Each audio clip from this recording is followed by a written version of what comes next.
Daddy kana. Tarisa kuona kana.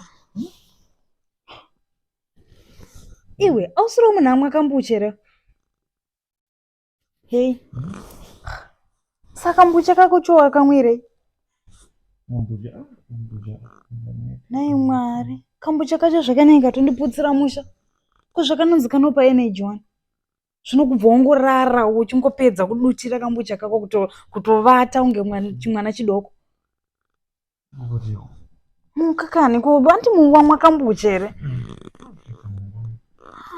Veduve itose munhu amwe akambucha kani chiko. Tete kani.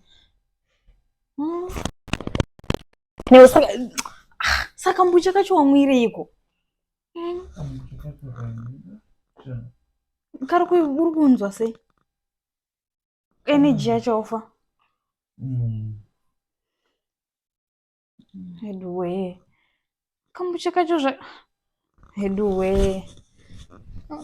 Mukakani wari chingomuka umboteo start wanotika kashanda zvakadii.